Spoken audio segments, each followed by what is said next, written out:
So I'm Doug Wood. I'm Chair of Surgery at the University of Washington in Seattle, and my partner. Yes, thank you, Professor Wood. I'm Diego Cortinovis. I'm from Italy, and I'm a medical oncologist. And so we're actually going to start the session with Dr. Cortinovis talking with us about advances in medical oncology for lung cancer.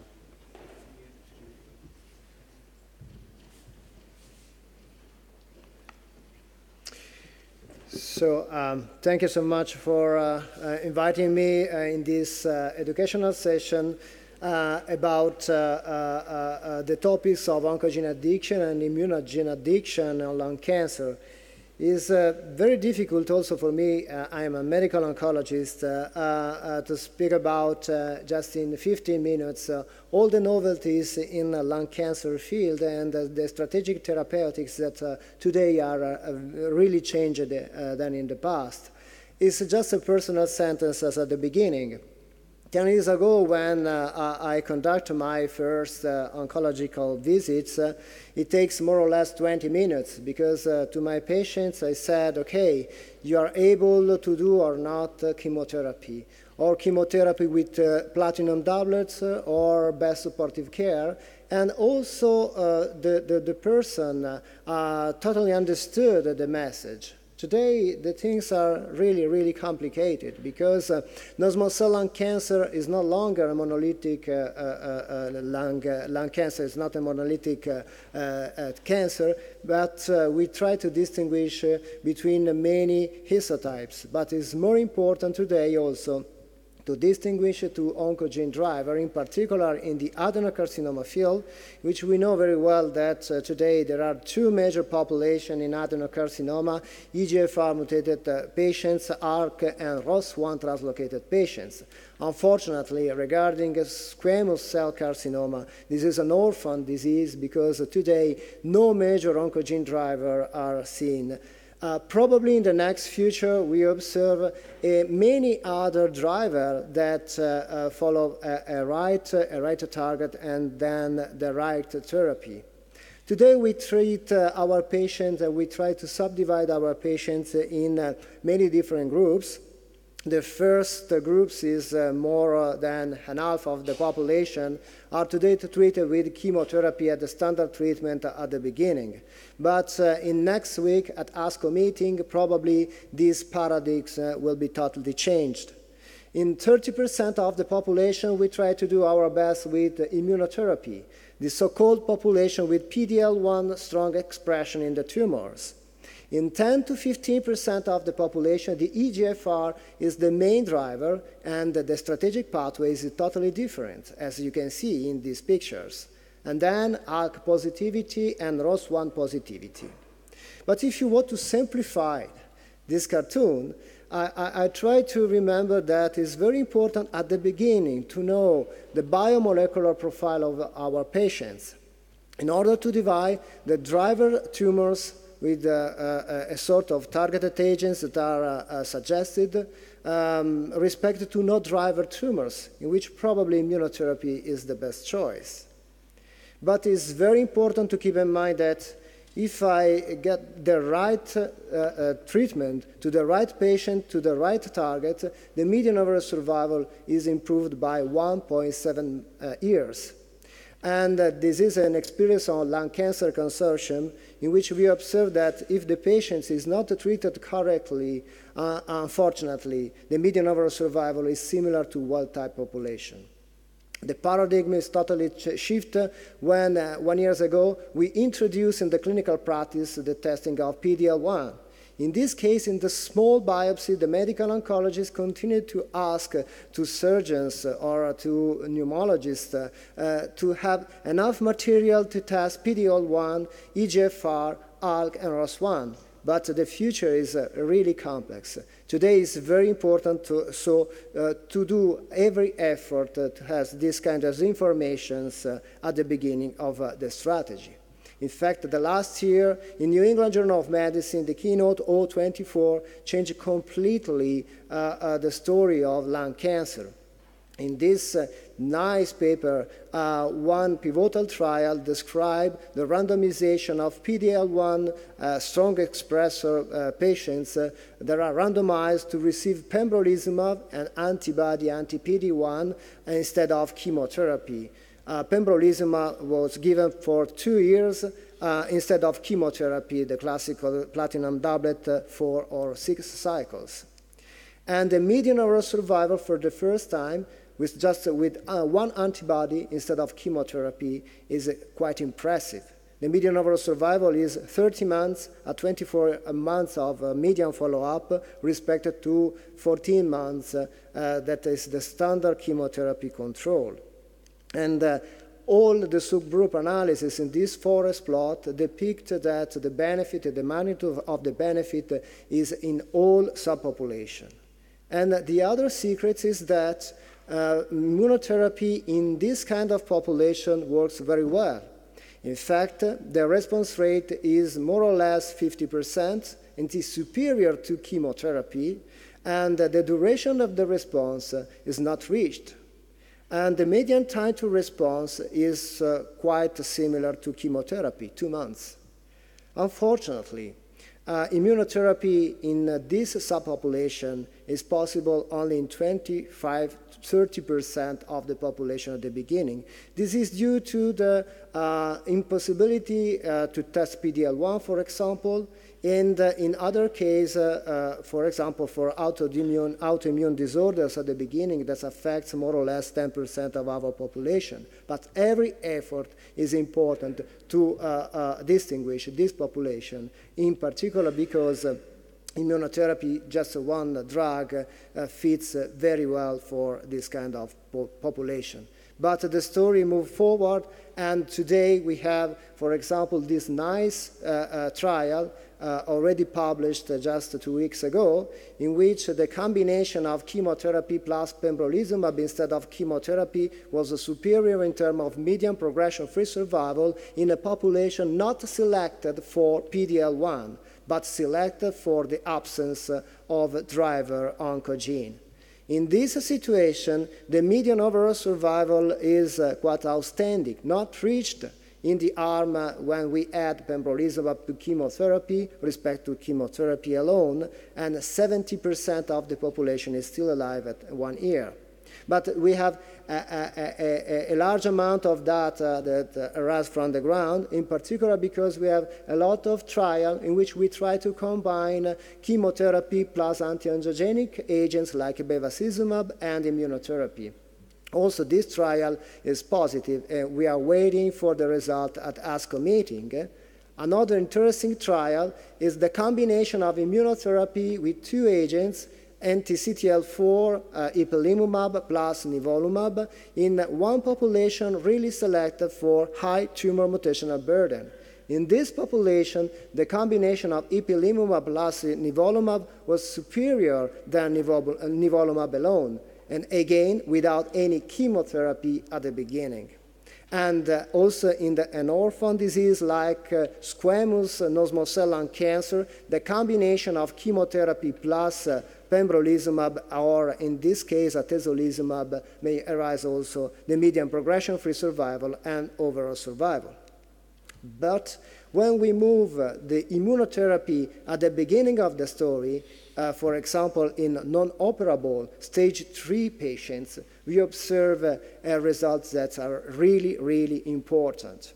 In this trial, the Pacific study, we observe a randomization of the population with stage 3 or 3A or 3B, not operable, that after concurrent chemoradiation are randomized to receive durvalumab and anti-PD-L1 immunotherapy, then placebo. So the best supportive care that normally are done in this population.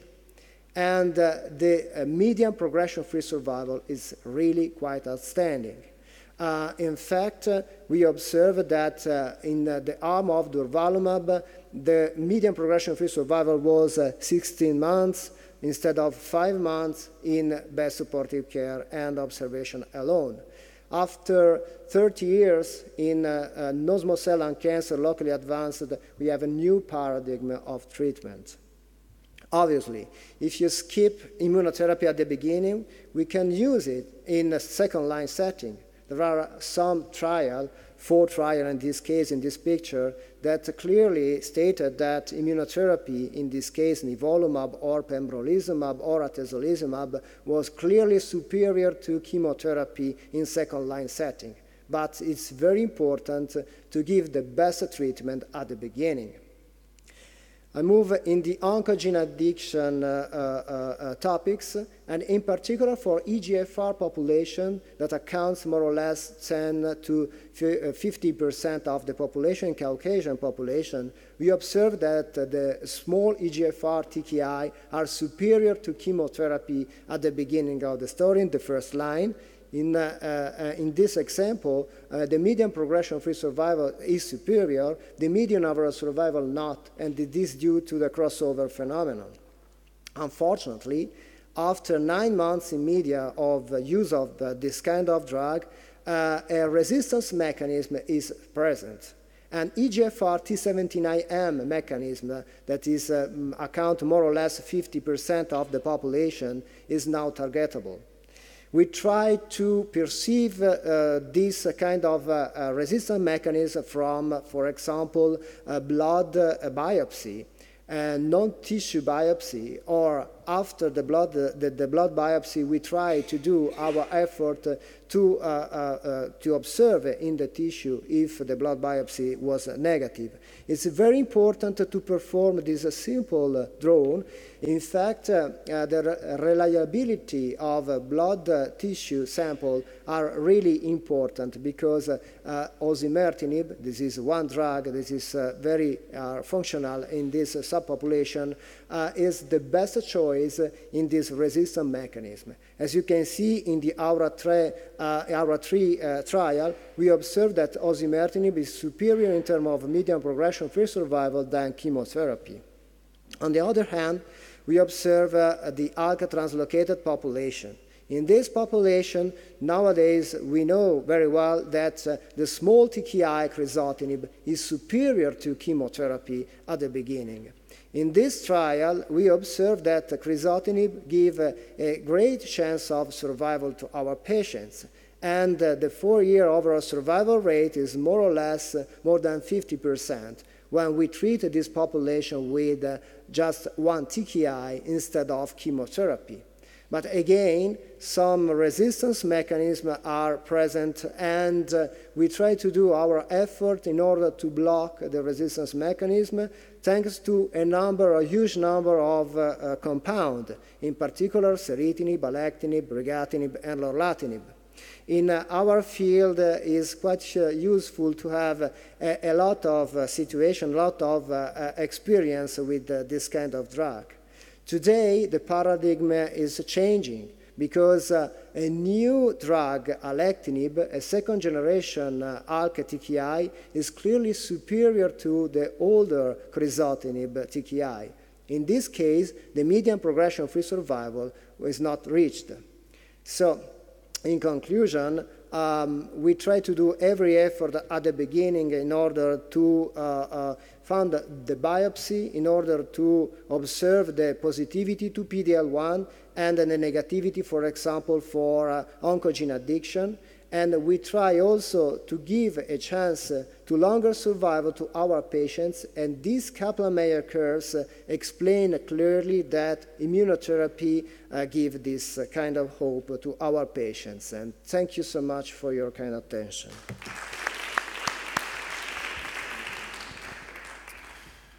Dr. Cortanovas, that was fantastic. And I don't know about the other thoracic surgeons in the room, but my mind is a blur with the weekly changes in drugs that are successful in treating stage 4 lung cancer. And as part of the NCCN Lung Cancer Guidelines panel, almost every week we are seeing a new drug that we are evaluating for approval in the guidelines. And so you summarized that really well. We need to package those slides because I think that's exactly what we need to summarize the rapidly changing environment. And we're going to reserve questions to the end. We'll move on to our second speaker, the famous Dr. Gaetano Rocco, talking with us about surgery for advanced lung cancer. Thank you very much. You don't know Diego. You know the other Diego. But this Diego, I'm quite familiar with, and I'm very pleased to see the quality of the presentation, although it looked like we were being not at the STS, but at ASCO. So let's talk about surgery. Oligometastatic non-small cell lung cancer is defined as the possibility for a local regional treatment for limited metastatic disease. I would call it a window of opportunity. For patients who present with either synchronous or metachronous, less than 5 metastases in one single organ other than the ipsilateral lung. And that happens in 2 to 7% of non-small cell lung cancer. It doesn't happen very frequently, but it does. And sometimes you're called to make a decision. And this idea of the oligometastatic state is pretty similar to what we derived from the International Registry for Pulmonary Metastasis, showing that the ablation of the metastasis to the lung can entail a 5-year survival of up to 36%. The other thing we have to remember, the stage 4, by admission of the medical oncologists themselves, is a heterogeneous disease. And oligometastatic disease is becoming more and more similar to what N2 for us is. So a very heterogeneous disease. Some subsets are operable, resectable. There is a lot of discussion. But one thing for sure, surgery has a role. There have been several studies, especially recently, showing through meta-analysis that the role of a local aggressive therapy is very important because you can gain control of the primary up to 82%, even 60% in patients with brain mets. You can have a 1 year and 2 year survival of some relevance. There have been some studies showing that patients after surgery, surgical treatment of both sides, would have, after one resection, one metastasis, up to 50% 5-year survival, and in patients with up to 5 metastases, up to 17% 5-year survival. This is quite remarkable. So whenever you start thinking about an indication for surgery in a relatively new field, you have to try to understand what the possible prognosticators are. Of course, you have to make sure the primary tumor is under control, that there is an N0 status. You have to have a DFI, a disease-free interval of at least 12 months.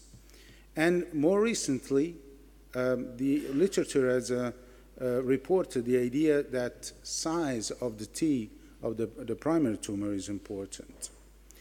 And again, we have to wonder whether is the effect of the treatment or the biology of the disease that will make a difference in terms of survival.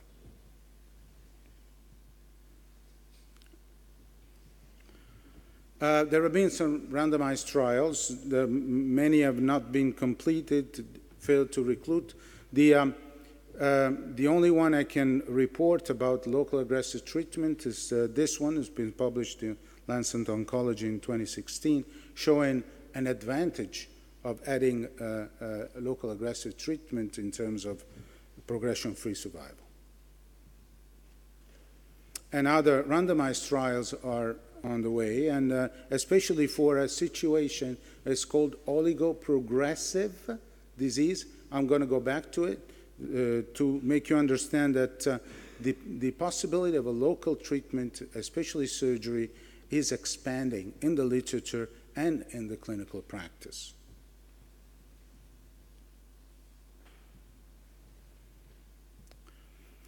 So, and when you talk about local aggressive treatment, we look aside and we see our radiotherapists smiling. because they want to have a share of this. And my role here is to understand whether surgery could be actually the predominant treatment modality when we think about an aggressive thoracic treatment. This has been meta-analysis, which was published in 2017 in Journal of Thoracic Disease, showing that if you perform, once again, an aggressive thoracic treatment, intrathoracic treatment, you end up having all the possible favorable results, no matter whether you deal with single organ metastasis, brain-only metastasis, 2 to 4 brain metastasis, or the stage of the intrathoracic disease. You see the diamonds are far away from the central line. So what is the role of surgery? There have been limited studies. You see 61 patients treated in 2 institutions with 1 to 3 metastases other than the primary. You see there, you can read the survivals at 1 and 2 years, and the positive predictors of overall survival were primary lung surgery and small radiotherapy target. And even there was a predictor of recurrence in primary lung surgery. But these were 61 patients. What I was able to find in the literature is something a little bit different. We're looking at the SEER database with all the limitations of looking at database you all are aware of, but 0.8% of the patients received, which means 1,139 patients, received surgical treatment to both the primary tumor and the metastatic disease. And what happened was they did the propensity score matching, both before and after matching. Cancer-specific and overall survival were better in the surgical treatment arm. The only exception would be patients with brain-only M1 disease or isolated contralateral nodule, which were not favoring surgery at post-matching analysis. This is something I think you're all familiar with. This is the survivor 5-year on the left-hand side after resection of brain metastasis, 1 brain metastasis and primary lung tumor. On the right hand is adrenalectomy and resection of the primary tumor.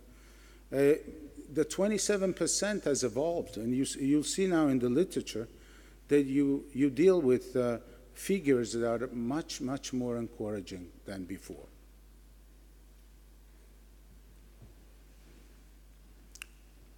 The most important thing that you rule out that you're dealing with N2 disease concomitantly to the metastatic disease. Is it important whether the metastases are metachronous or synchronous?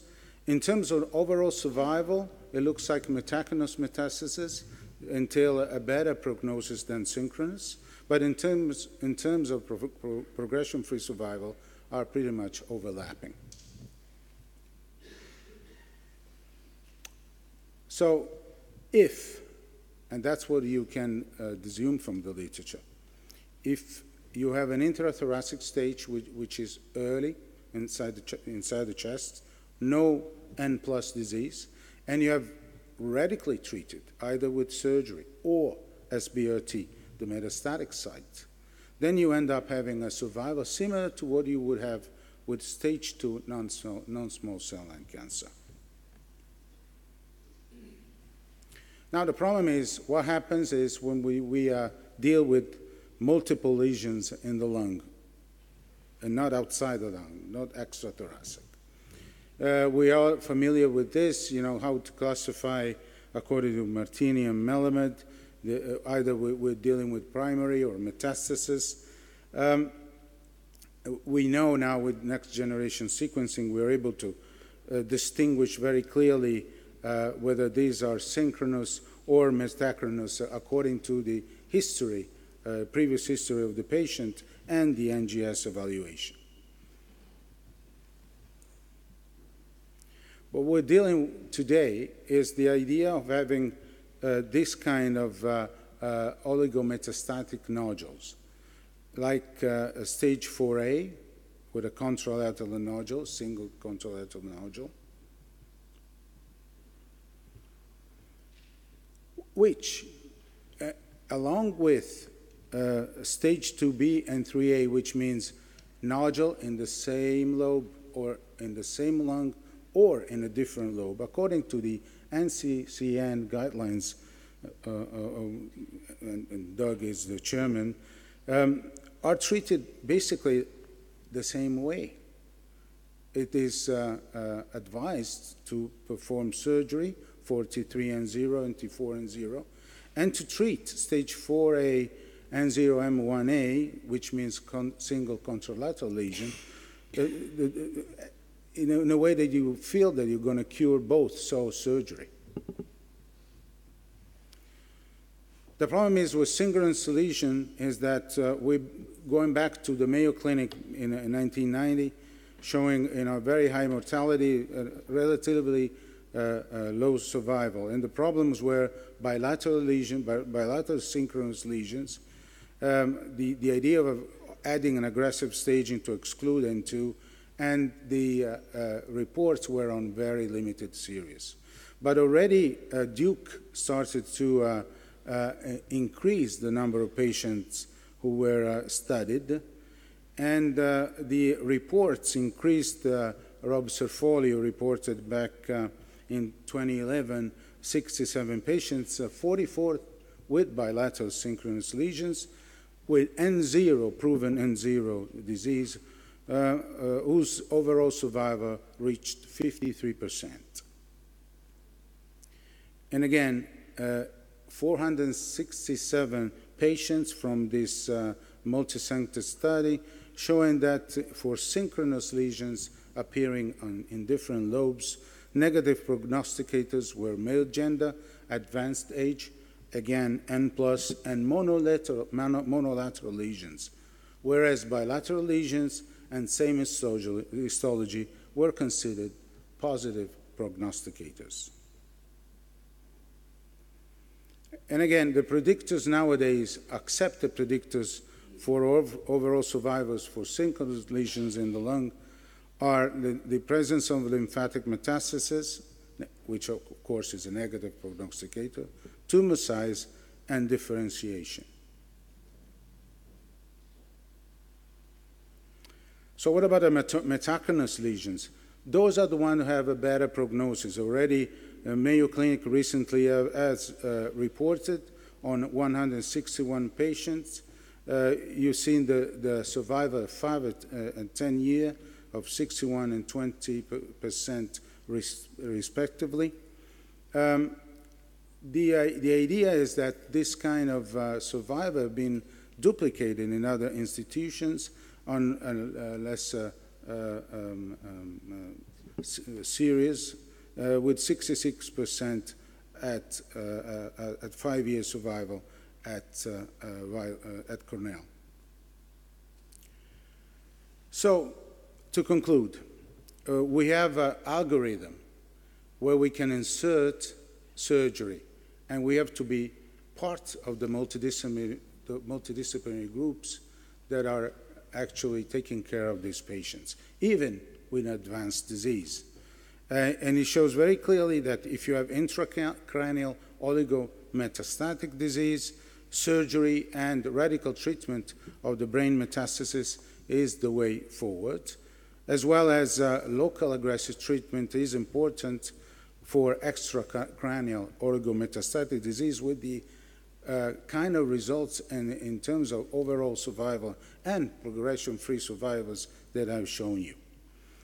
But also, in the event of EGFR positive patients who've been treated medically or ALK positive patients, in case of progression, oligoprogressive disease I was referring before, there is a role for a local aggressive treatment and thereby surgery.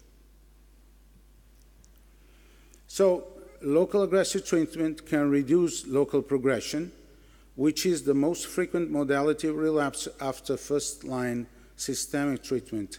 And according to the Norton-Simon hypothesis, minimizing the regrowth of cancer between doses of treatment with local aggressive treatment, so with surgery, would increase the cumulative cell kill, thereby achieving greater clinical benefit. So surgery is a fundamental part of the local aggressive treatment, both in the synchronous metachronous and extra intracranial oligometastatic setting. Of course, patient selection is the key to achieve a successful outcome in terms of overall survival and progression-free survival. Thank you very much.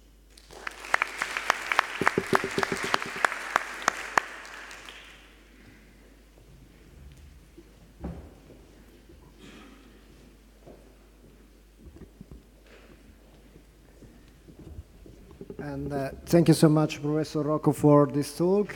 And now we have a little change in the program. Professor Wood is a new radiation oncologist today, and treated this topical about radiotherapy and combination with new targeted agents. Yeah, so can I have my first slide, please? I'm not sure how to get it up. But I'll apologize in advance. Obviously, I'm not a radiation oncologist. Dr. Fraschini was not able to get here related to flights. And we learned that about 45 minutes ago. So I've worked to put together something related to radiation oncology that hopefully will be worthwhile.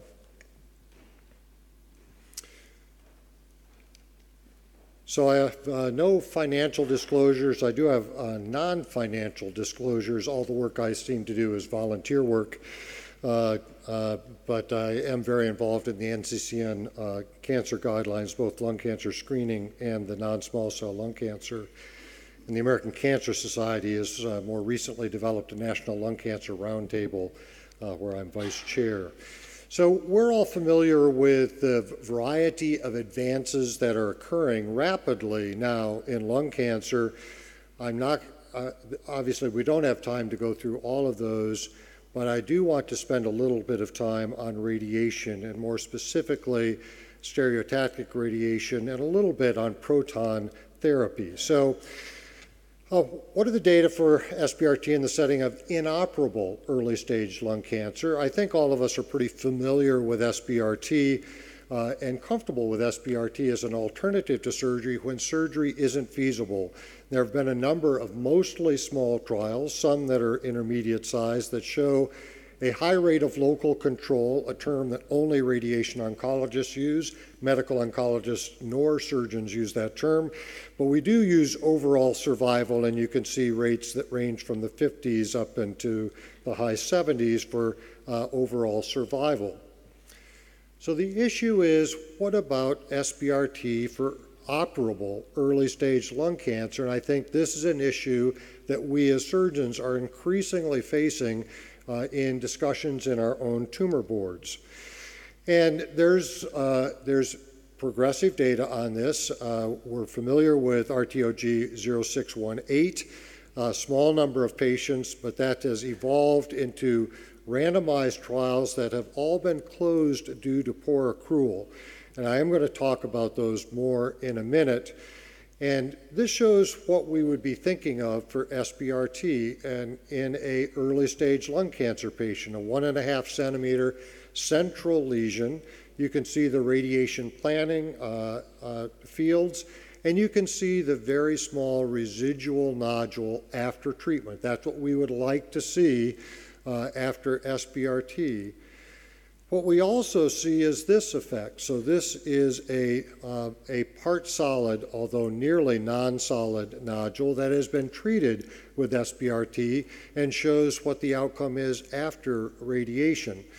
This is one of the reasons I urge in our own tumor boards to not treat patients with non-solid nodules with SBRT, which creates a solid nodule and a change in the nodule that I think is very hard to follow radiologically. So I think these patients are better to be followed radiologically rather than treated with SBRT, even though it's easy. And this shows a series of imaging from a fairly large lesion that has shrunk with SBRT. Then you see the inflammatory changes around the post-radiation effect, and then progressive growth in those inflammatory changes that ultimately was recurrence of disease. And so this is the other aspect of SBRT that we need to deal with, is recognizing the radiologic changes that are normal after SBRT and trying to distinguish those or differentiate those from tumor persistence or progression. So I think we are all familiar with this trial published in Lancet Oncology now 3 years ago. This trial has been widely publicized, was very popular in the popular press with headlines that say stereotactic ablative radiotherapy achieves better overall survival than surgery for early lung cancer. I don't know how many of you have had to deal with this with your radiation oncologist and in tumor boards, but this was highly publicized in the lay press and became a mantra for actually considering SBRT as a legitimate alternative to surgery for early stage lung cancer. Again, a headline, non-invasive radiation treatments as effective for lung cancer as surgery, study finds.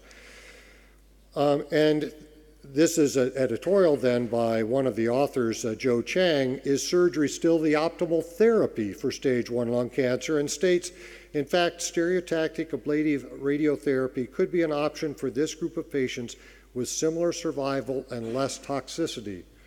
So there's not really a role for us anymore except for taking care of oligometastatic disease and some locally advanced lung cancers if we would follow the results published by this study.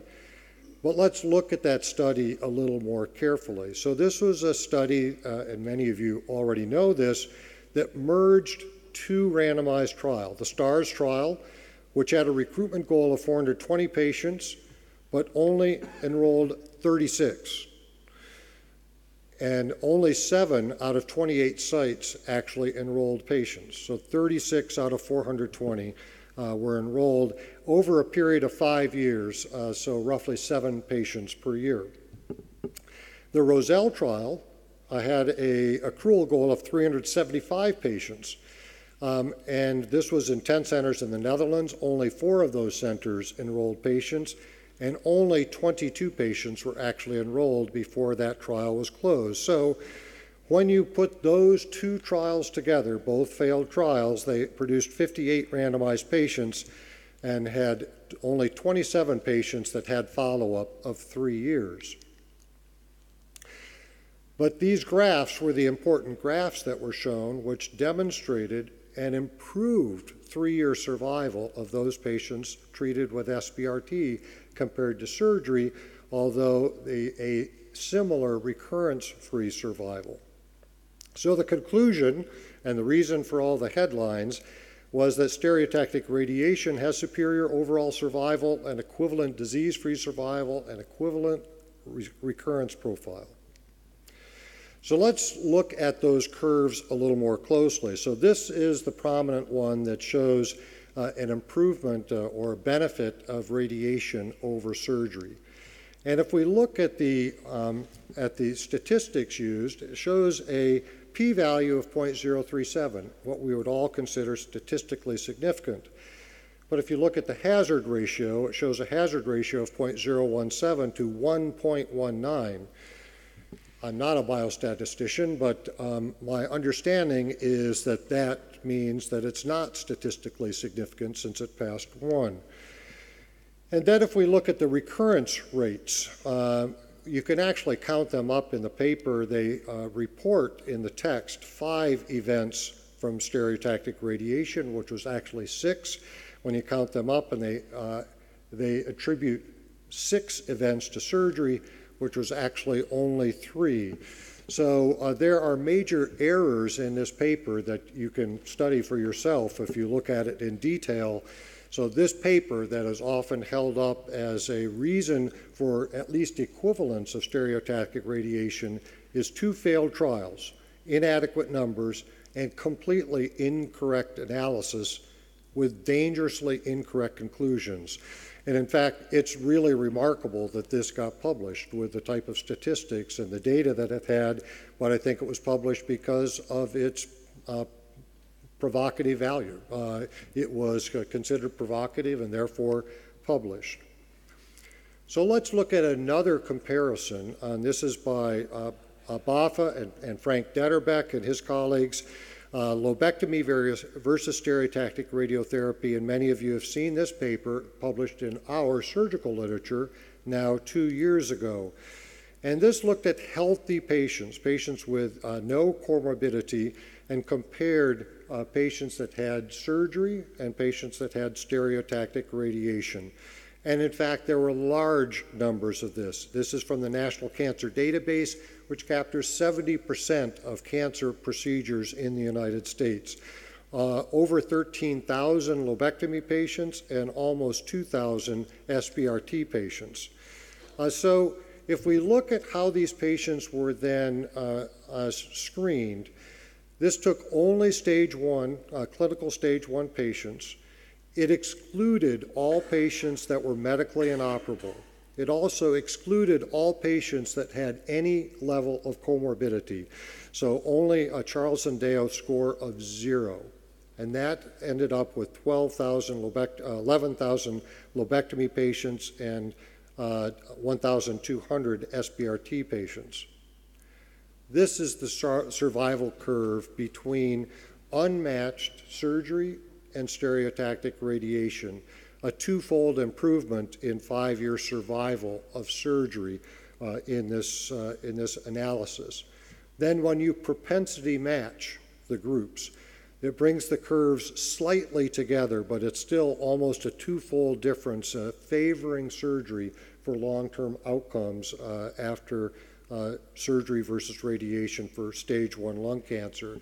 And then if you take it one step further and only include SBRT patients that were recommended to have surgery and refused, the curves remain separated with continued statistical significance favoring surgery.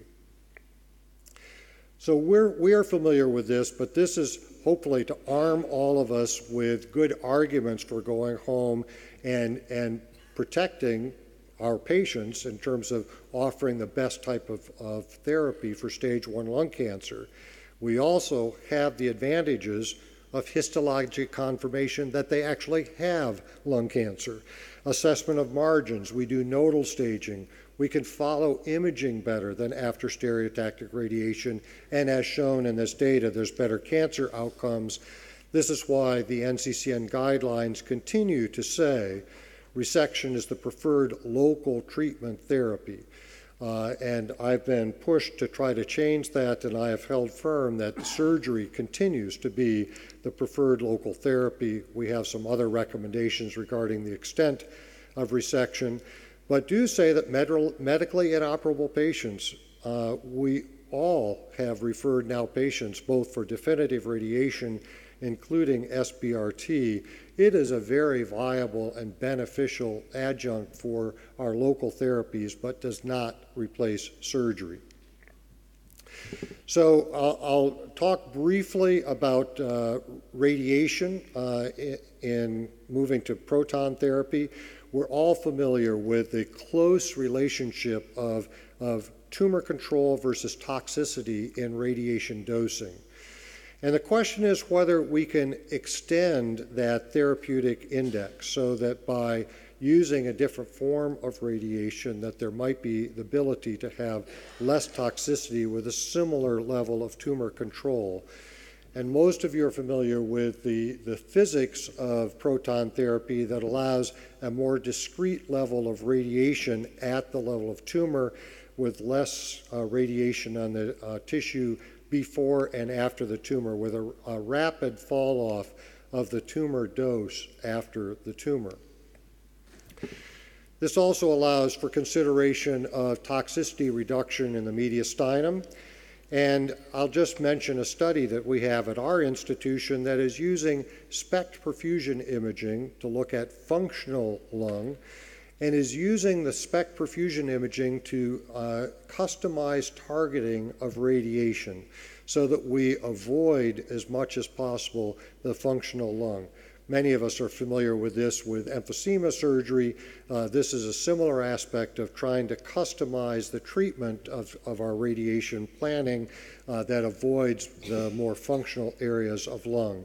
This is the protocol that uses a PET as well as a SPECT CT scan before treatment. It reevaluates during treatment and then follows up after treatment with also pulmonary function tests before and after. So this is part of the functional lung avoidance radiation therapy planning. So I'll finish there. This is meant to be kind of a quick summary of where some of the field is in radiation. So it's not just SBRT. It is also protons, and it's, I think, unclear where they are going to be in terms of advances for lung cancer, but also this newer aspect of functionally modulated therapy that can use functional imaging to more discreetly plan our radiation fields. Thank you very much.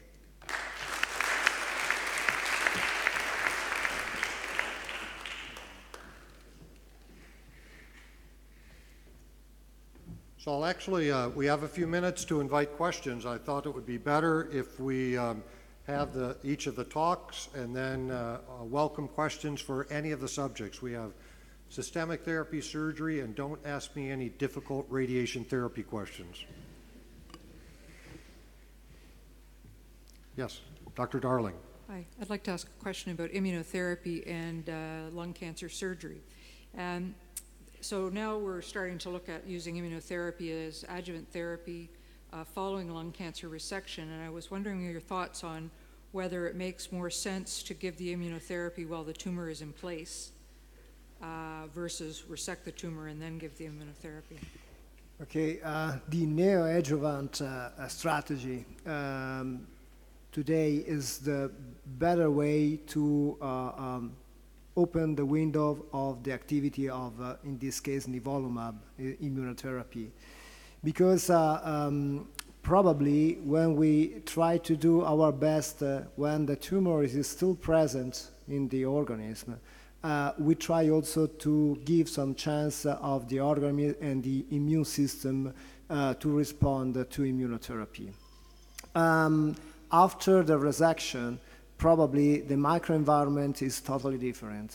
So we don't know today, we are waiting for the results of adjuvant trial in which immunotherapy can do something like a vaccination, but it's very difficult because the bed of the tumor is totally destroyed. So the data that are now striking for the literature, nivolumab neoadjuvant setting is better than probably adjuvant. So we try to continue to give a perioperative treatment, nivolumab or immunotherapy in neoadjuvant, and then maybe after the resection of the tumor. Dr. Lytle. Hi, Virginia Lytle, Boston University. I just had a question about the role of the immunotherapy in patients who are on chronic steroids for, say, rheumatologic diseases. Do we not use it? Is it contraindicated, or do we manage it differently? Can you make some recommendations? Okay, today we try to treat every patient with a lower dose of steroids, in particular lower than 10 milligrams of prednisone. And we fear that with higher dose, maybe the immune response is not present. But in melanoma patient, for example, the level of the dose of steroids at the beginning does impact to the response to immunotherapy. We are on the beginning, probably, in this field. So as I understand it then, if they're on more than 10, would you try to get down to less than 10? Yeah. I understand you're still learning. Okay. Yes. Yes, Mike Lanuti from Boston. This is directed to Professor Rocco. So thank you for that comprehensive review of oligometastatic disease. One thing that you didn't highlight was sort of the organ location. Does that influence a surgeon? And what I mean is that, yeah, we would take out an adrenal metastases, but what if you had a bone metastases or a liver metastases? How do we feel about that as a group? Thank you, Mike. There was a slide in which there was listed instances of treatment of liver mets, even bone mets. Well, one bone met, a femoral bone met, with very prolonged survival, looking at 10 years survival.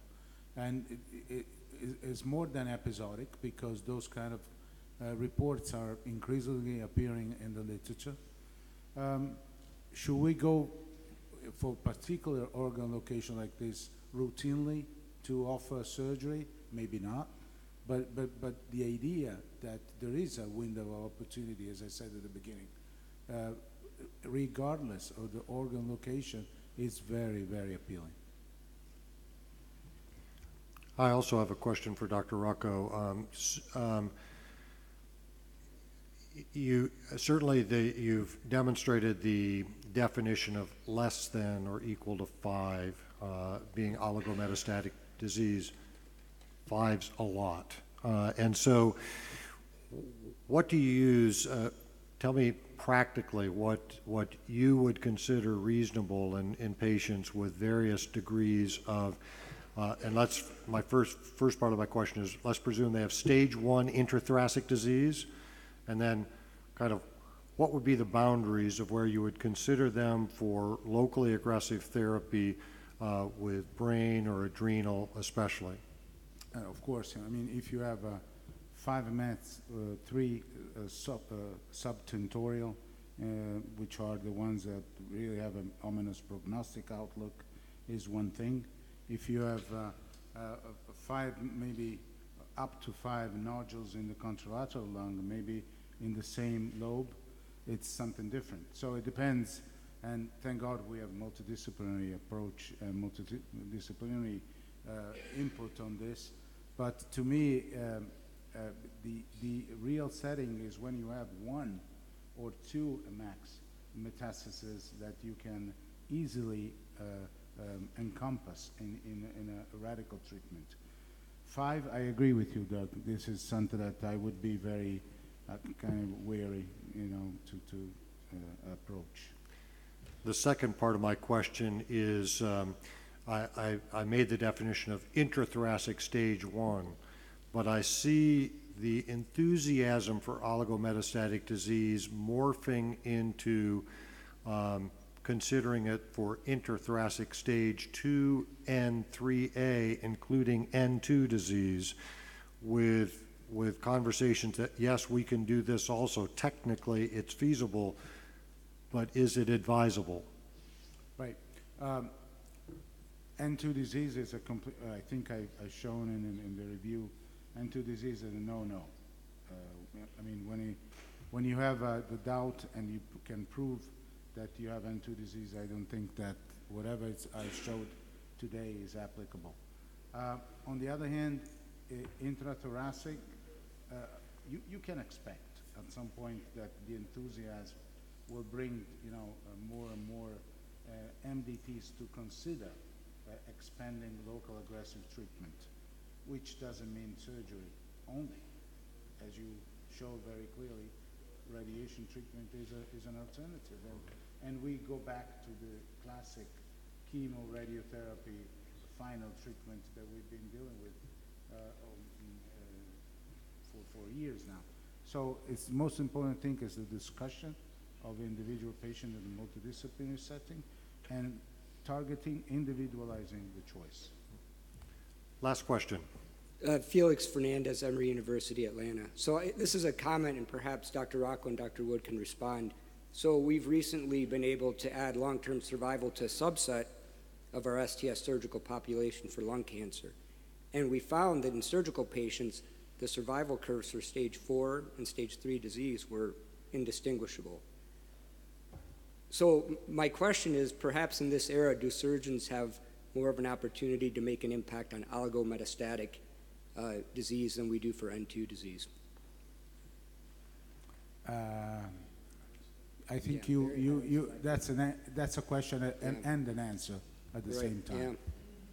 Yeah, but probably we don't understand today that the stage is totally changed with the biomolecular profile of our patients. So a diffusive pattern of metastasis probably has some genetic expression totally different than oligometastatic sites. So we are waiting to link TNM with biomolecular TNM.